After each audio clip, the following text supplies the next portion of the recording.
my name is Terry Calico, and I'm the senior VO designer on Dead Space. In the original Dead Space, Isaac's breathing and heartbeat was such an integral part of the player's connection with Isaac, in building immersion and emphasizing the horror experience. Breathing is a huge part of Dead Space, and horror films in general, that enhance the feeling of being alone and vulnerable. For Dead Space, we're looking back at the core functionality of the original, and not only bringing that experience forward, but we're finding ways we can improve it to a level that exceeds expectations in today's generation of games.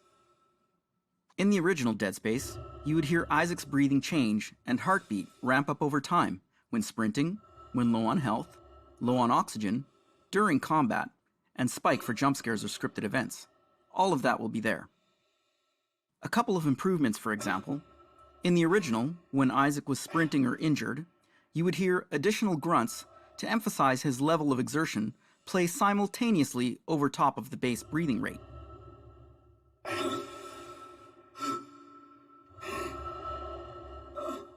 Exertions, such as melee and stomp, also played over top of the breathing rather than interrupt it.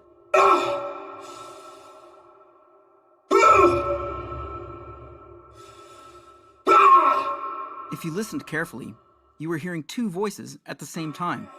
The exerted breaths didn't interject the base breathing. For Dead Space, we're building a system that supports transitioning respiratory rates through fatigued and low health states seamlessly. As another example, in the original, when Isaac was gasping for air while running out of oxygen, exiting the vacuum of space or using an oxygen refill would instantaneously and unnaturally revert Isaac back to a calm breathing state as if nothing had happened.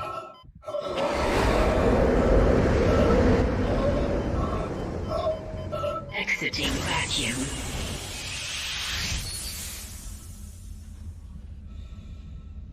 For Dead Space, you can expect to hear Isaac catch his breath as he recovers from a lack of oxygen. Let's have a listen to this prototyped in game with some placeholder content.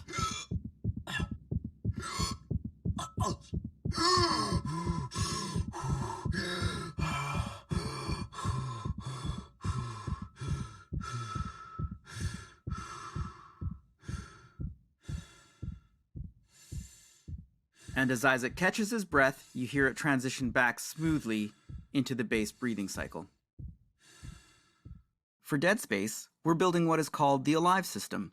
It encompasses all components of Isaac's breathing and heart rate, vocal exertions, and dialogue influenced by a variety of driving gameplay features. The limbic system is the part of the brain that controls behavioral and emotional responses such as anxiety and fear. When you watch a horror movie or play a scary game, the limbic system can trigger a release of adrenaline into the body, causing a physical response such as increased heart rate. In our game, adrenaline is derived from various values driven by external factors that have a direct influence on Isaac's heart rate BPM. External factors that act as adrenaline are the combat difficulty value, scripted events and jump scares, Isaac's fatigue level, Isaac's oxygen level, and Isaac's health. We want Isaac to reflect how anyone would physically react in the scenario he's placed in, and vice versa, use that to influence the player to feel the same response. For Isaac's scripted dialogue lines, where the player maintains full control of Isaac, we will have 3 variations of each line to pick from based on his current state: a normal version, a fatigued version, and an injured version. Let's have a listen to how Isaac's fatigue level or being in a low health state can impact Isaac's scripted dialogue in-game. Nicole? It's me.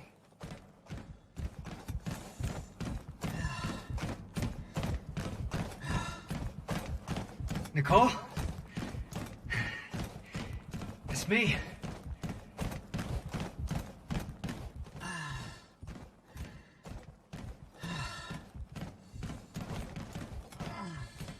Nicole! It's me! Making up Isaac's vitals are his heart rate, respiratory rate, oxygen level, and health. As Isaac is 43 years old, I studied average heart and respiratory rates for his age group at different levels of fitness to land on Isaac's base heart rate of 70 BPM to build up from. As heart rate increases, his respiratory rate increases as well. I broke down the respiratory rates into 7 breathing cycles mapped out across 7 correlating heart rate BPM zones. Each cycle also has fatigued and injured modifiers. Alright, let's have a listen to how Isaac's breathing is behaving in-game. One thing to note, the breathing and exertion samples that you'll be hearing in-game are not gunner right. These are placeholder samples that we recorded for testing all of this functionality out in-game as we were building it.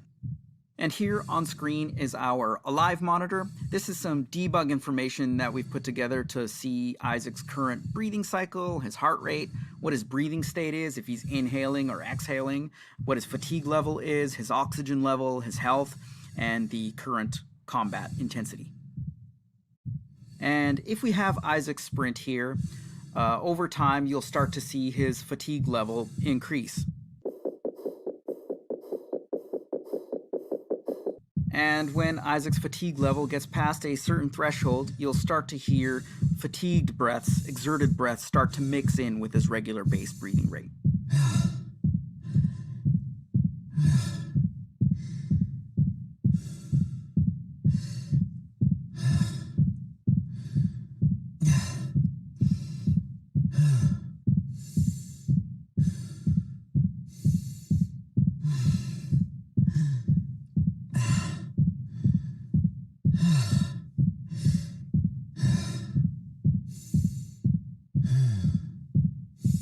And when Isaac stops sprinting, you'll see his fatigue level start to go down, his heart rate will come down, and his respiratory rate will slow down as well.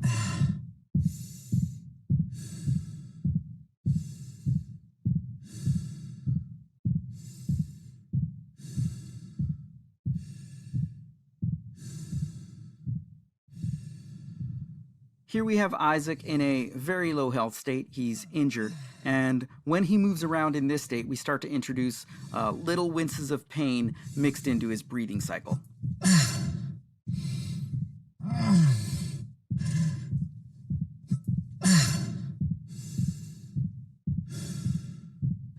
And what's really great about the way we've built this system is that Isaac can be in both an injured state and fatigued state at the same time. So hearing those injured winces, those fatigued breaths mixed in with his regular breathing actually sounds quite natural.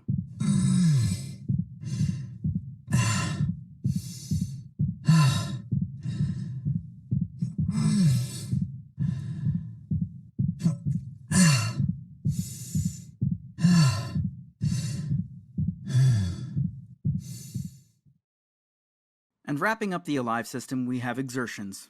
These are single one-off exertion events that interrupt or interject between base breathing loops. For example, melee, stomp, hit reactions, and death. Exertions for the most part will end in exhales and restart the breathing loop back up on an inhale. However, the breathing system will have the flexibility to have the option to start the breathing loop back up on an exhale or inhale, depending on the content. Of where you're thinking about going from an improvements perspective.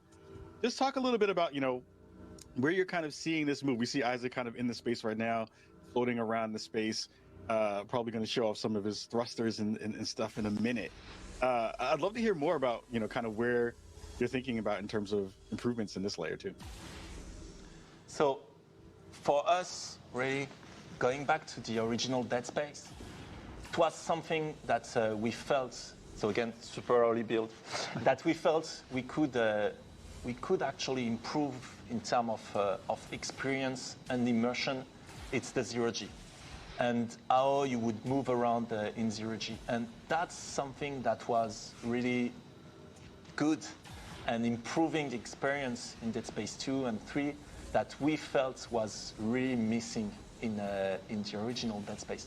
And so that's why we took that mechanic of flying around when you're in zero-G and with much more 360-degree freedom. And now you can play Dead Space and really feel you're in space during those moments. And so also that's a mechanic that we're starting to improve a bit on. Like, for example, now you can interact as you fly around. You can go into tighter corridors, those kind of things. But also it allows us to revisit some of the old content and create new ways to navigate, new paths. Like here in the original, you would have gone back through that door, through where you came from. And here, it allows us to create new environments with eventually new challenges to surprise also the people that know the game and will be like, oh, wait, what's that? What's this? And no, we're going to surprise you.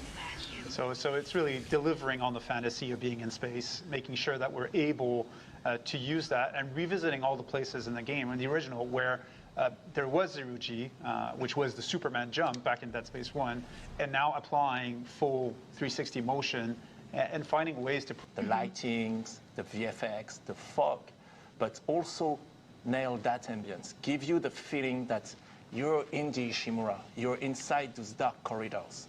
And not only it's in engine, it's actually in game. And here's my boy Isaac. So that rig, that armor, it's not the original, it's a new one, it's still work in progress, it's gonna be improved a lot, but it gives a first taste at Isaac Clarke in the remake. And look, here we are. Wow. I mean, the lighting, everything looks phenomenal. The smoke. It looks This so is- good. Very much what we should be expecting at this point from next generation graphics.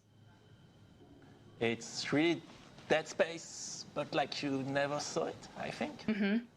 So it has been almost 13 years, you know, since the original game came out, the original Dead Space. Why is this remake happening now, and what exactly is this remake? Can you elaborate on that?